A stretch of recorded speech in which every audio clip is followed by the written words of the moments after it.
daughter Lexus, my only daughter, was murdered last Thursday. January 16th, actually, to be exact, made 27 years that my mother was murdered. On February 12th, I got a phone call that something had happened to my daughter.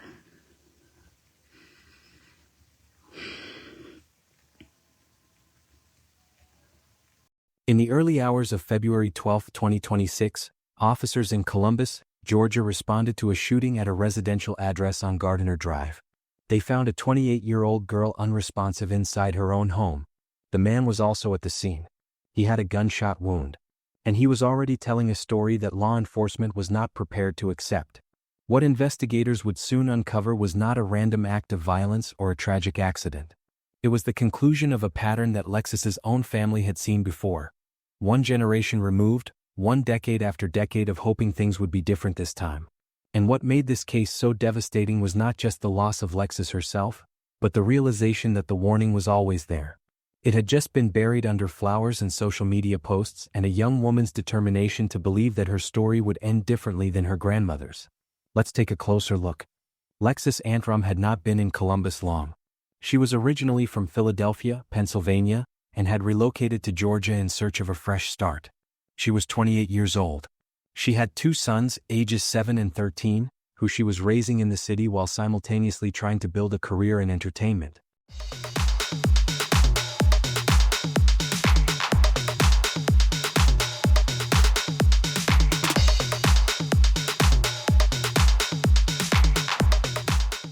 She rapped and modeled, maintained a social media presence under the name Jumanji, and had professional acting credits on her backstage profile, including a narrator role in a 2020 stage play. A gram? A 0.5? A 0.3? She was, by every account, someone with serious ambition and the energy to match it. Those who knew Lexus described her the same way over and over regardless of how they knew her. She was expressive. She was outgoing. She was not the kind of person who faded into the background of a room. Her mother, Tanisha Shields, remembered her as a giver, a woman with a kind spirit who loved her children, loved her family, and loved her brothers deeply. She was an amazing daughter, a very loved and adored big sister, a friend, a granddaughter. She had a vibrant personality, a great smile, and a big heart. She was not someone who went looking for trouble. She was someone who was genuinely working to build something worth having. Into that life came Kayvon Davenport. He was 22 years old, 6 years younger than Lexus, and he appeared, at least from the outside, to be exactly the kind of partner she deserved. He was attentive. He was polite. He brought flowers. When Tanisha first met him, he called her mom, which she noted approvingly. He posted photographs and videos of himself with Lexus online, including one in which he called her his favorite girl.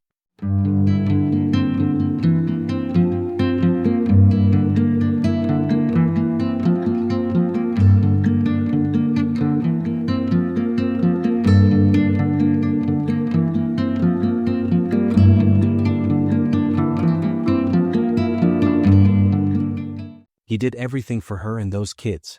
Those were Tanisha's exact words. He also made a particular impression on Lexus herself. She was happy in the relationship. Her family said so directly and without hesitation. She believed she had found someone genuinely good, someone different from the pattern she had grown up watching in her own family's history. She had grown up knowing what domestic violence could look like, what it could take from a family, how far its damage could reach. And she believed, with real conviction, that she had chosen a different path. That Kayvon was not that kind of man. What none of them could see from where they were standing was what existed on the other side of those social media posts. The version of Kayvon that operated behind closed doors. The details that only emerged later, after the fact, after the loss, offered by a woman who had worked alongside Lexus and who came forward with information that shattered the picture everyone had been given. He had shielded his true colors with fake social media posts. He acted like he really loved her. He made it hard for anyone on the outside to suspect anything. He was, in the words of Lexus's mother, a wolf in sheep's clothing, and he had fooled all of them. I met him last year, and he didn't seem like an angry young man. He was respectable. He was polite. He bought her flowers. He did everything for her and those kids. The only people that know what really happened in that bedroom is him, her, and God. To fully understand what happened to Lexus Antrom, you have to go back further than February 2026. You have to go back 27 years. On January 16, 1999, Tanisha Shields' Lexus mother lost her own mother to domestic violence. Her mother had been killed by her husband, who then took his own life. There was no trial, no opportunity for answers, no chance for the family to stand in a courtroom and demand an accounting from the person who had done it. Just a date on the calendar that became permanently marked by grief, and a silence where an explanation should have been. Tanisha raised Lexus in the long shadow of that loss. She knew what the warning signs looked like. She had spent nearly 3 decades paying close attention precisely because she understood what inattention could cost. She stayed vigilant. She tried to teach her daughter to do the same. She tried to ensure that history would not repeat itself. For a time, it seemed like it might actually work. January 16th, actually, to be exact, made 27 years that my mother was murdered.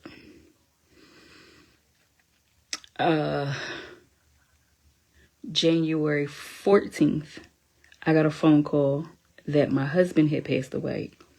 All those that know that me and my husband was separated, but legally still married. Whole nother story. Lexus had built a life, found a partner, was raising her boys. The cycle that had taken Tanisha's mother seemed, at last, to have been broken. January 16, 2026, marked exactly 27 years since Tanisha lost her mother. 2 weeks later, Tanisha received a call that her estranged husband had passed away. And then, on February 12th, came the call that would collapse her entire world. In the span of less than 30 days, she lost 3 people. And the third one was her only daughter. At approximately 4 a.m. on Wednesday, February 12, 2026, officers from the Columbus Police Department responded to a reported shooting at a residential address on the 4500 block of Gardiner Drive in Columbus, Georgia. It was still dark. The neighborhood was quiet in the way neighborhoods are quiet at that hour, the kind of quiet that makes every sound feel louder and more deliberate than it should. When deputies arrived, they located Lexus Antrom inside the residence. She was unresponsive. She had sustained gunshot wounds. Emergency medical services were called, but their assistance would not be required. Lexus was pronounced dead at the scene. She was 28 years old. Also present at the scene was her husband, Kayvon Davenport. He had sustained a gunshot wound of his own and was transported to a nearby hospital for treatment. In the immediate aftermath, Davenport offered a claim of self-defense. It was the first version of events that investigators heard. It would not be the version they ultimately accepted. Lexus's 2 sons, ages 7 and 13, had been in another part of the home when the shooting occurred. They were not physically injured, but they had been awake. They had heard what happened to their mother. Those boys in another room listening. That is not a detail that exists at the edge of this story. That is the center of it. When Tanisha and the rest of the family received word of what had happened, the information came in fragments, the way it always does in these situations. Pieces that arrive before the full picture, forcing you to construct the worst possible thing from whatever partial information you have. They called the hospital. The hospital initially could not confirm that Lexus was there. A nurse told them only that they needed to get to Georgia as quickly as possible.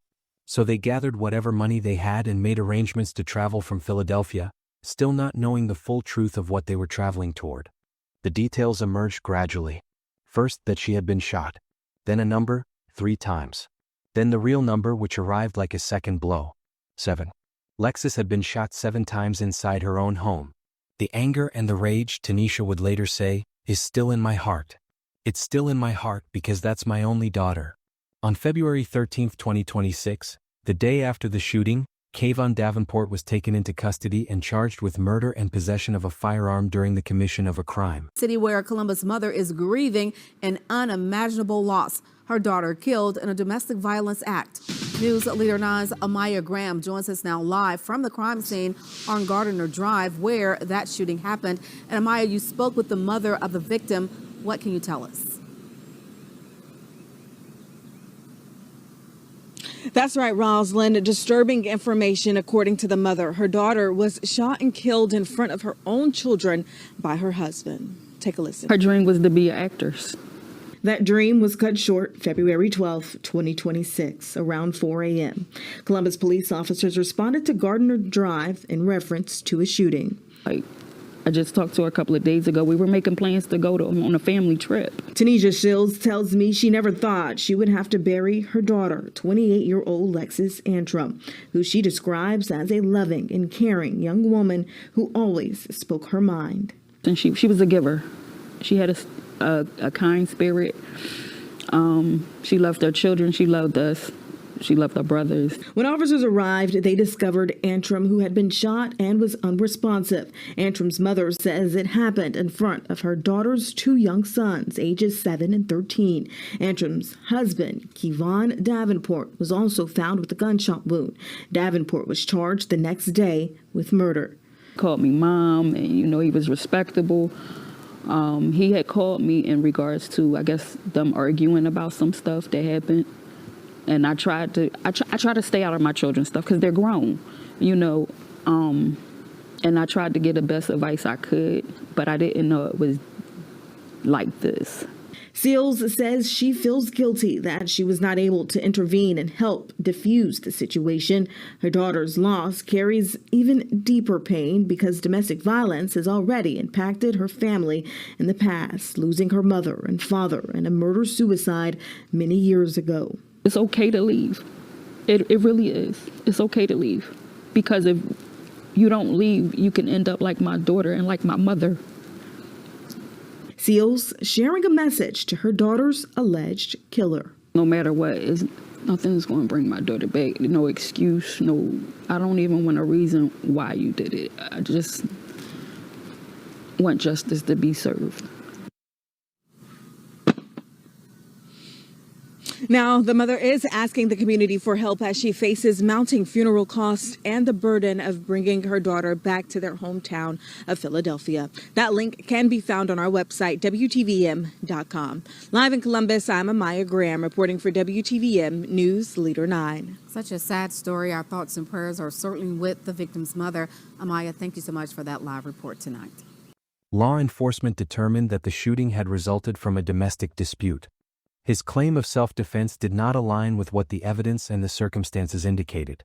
The investigation concluded what the family had already understood the moment they heard the news. This was not a story in which Lexus Antrom had posed a threat. It was a story in which she had been one. In the days that followed, Tanisha Shields did something that required more courage than most people are ever asked to demonstrate. She went public. She got on camera. She went live on social media and spoke for over an hour about her daughter, about what had been taken, about the mechanics of grief when it is layered on top of decades of prior grief. She reached out to bloggers, to journalists, to news stations in Georgia and in Philadelphia. Not because she wanted attention, but because she needed help. All right. I don't know if anybody's up. Unfortunately, for me, I'm up because I can't sleep. I have a lot on my mind. I have a lot on my plate. So excuse the way I look.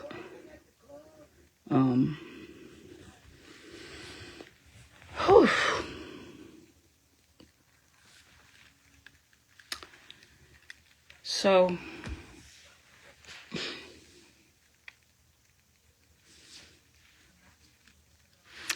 I have been reaching out to so many people.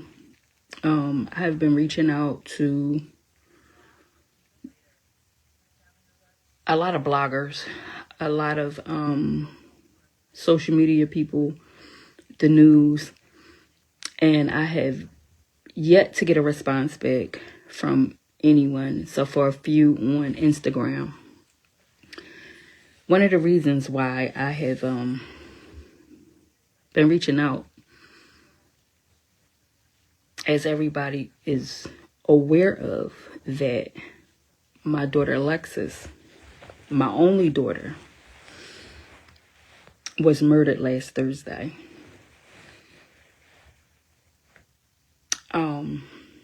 It's crazy because just last month made January 16th, actually, to be exact, made 27 years that my mother was murdered.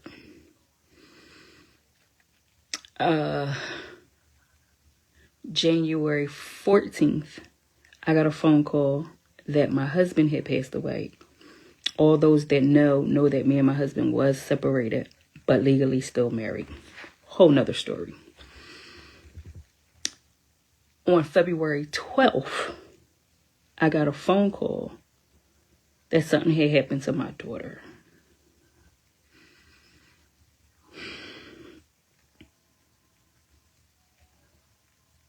And we were all making calls because we wasn't sure what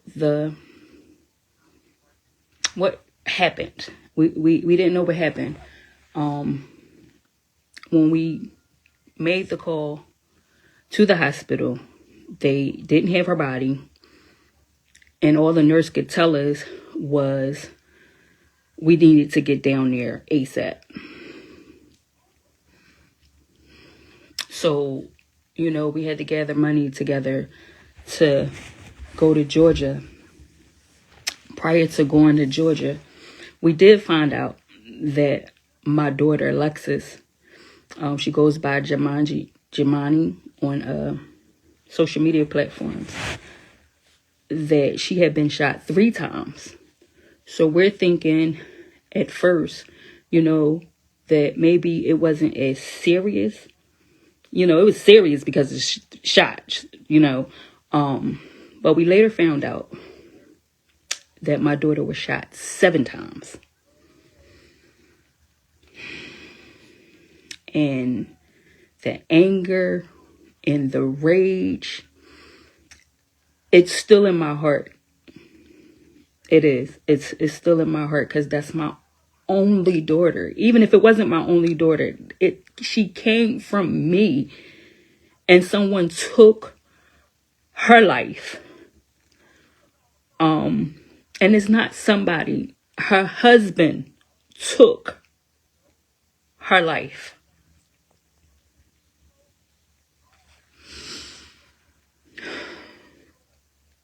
Sadly, January 16th made 27 years that my mother has been gone. And somebody took her life. And the person that took my mother's life was her husband. And he took his life. So I never could get answers on why he did what he did to my mother. And here it is, 27 years later. I'm going through the same thing. My grandchildren, which are her 2 sons, her oldest and her youngest son, was in the other room when it happened.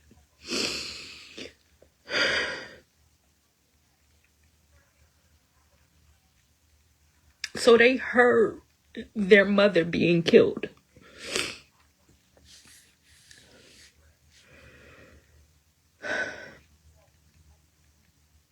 One of the purposes of this video is to make people aware, even though we know that domestic violence exists, but it's real, that so many people deal with it in silence. They don't speak up for many different reasons why. I met the young man that killed my daughter.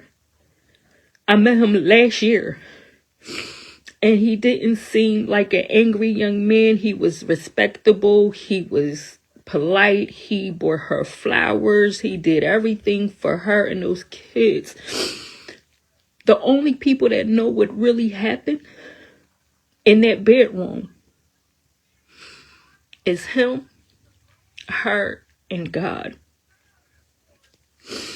I have been reaching out to so many platforms. I have been tagging so many people, the news up here, because it made the news in Georgia. But I'm trying to get it to make the news here. We're also trying to get her body shipped back up here so we can get her a proper homegoing service. That young man did not just take my daughter. He took an aunt, a mother, a sister, a friend.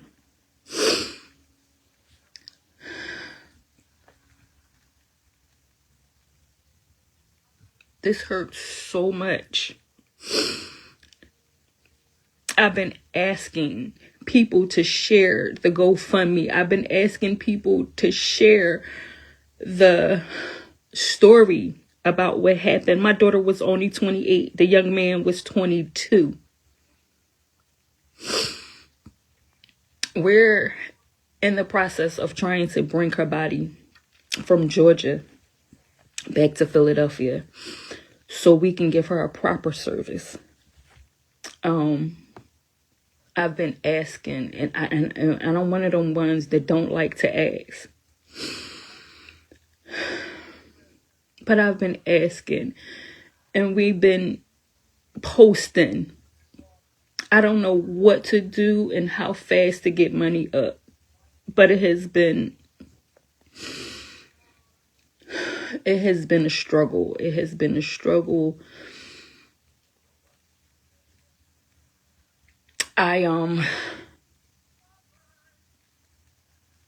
We're just trying to get her home. That's what we're trying to do. We're trying to get her home.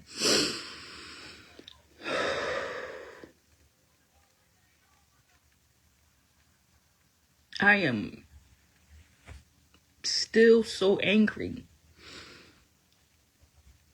I am still angry with this young man. I am still angry because I don't know what happened to my husband, although we were separated. Like, all I want right now is to hold my daughter, and I can't.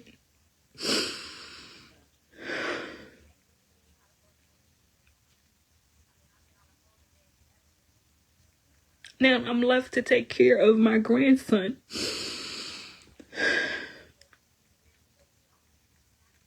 It's so unfair. So unfair. After this video, I am posting a link because I'm new to all this live stuff. I'm posting the link. I'm posting the story. I am asking for help to get my daughter back home. Lexus's body was in Georgia.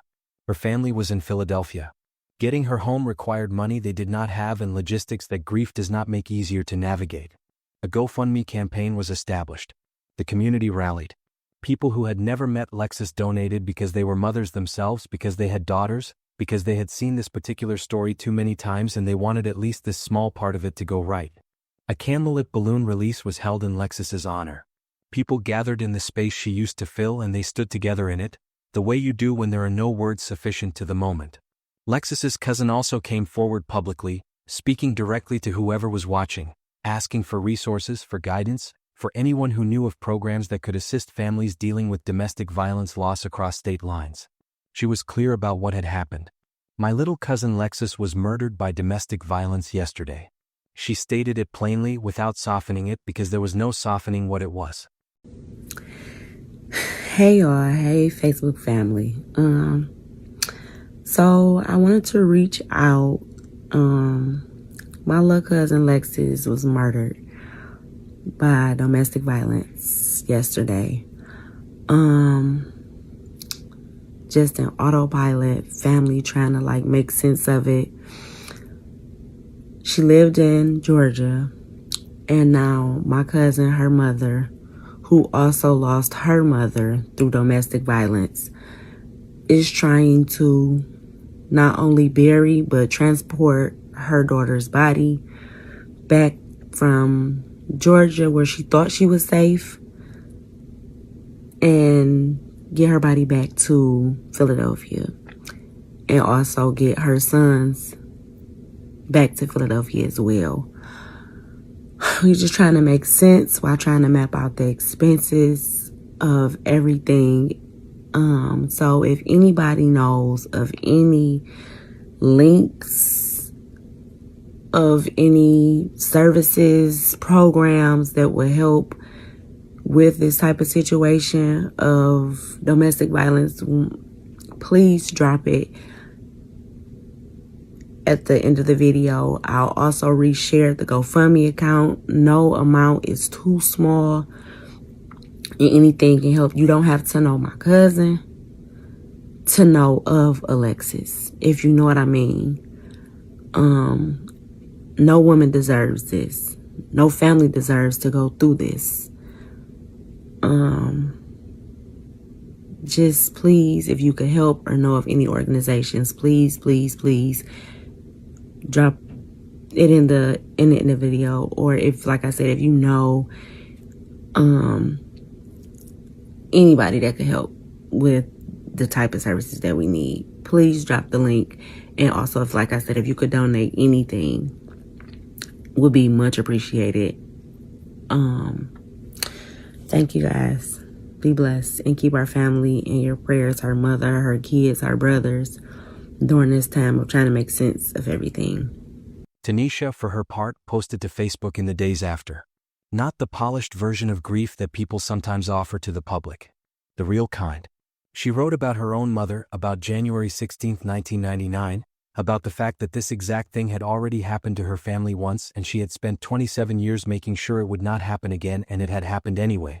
She described Kayvon as a coward. She described the precise shape of what he had taken. Not just a daughter, but an aunt, a mother, a sister, a friend. And most importantly, her grandsons without their mom. She also posted the words that were perhaps the most devastating of all, in their simplicity.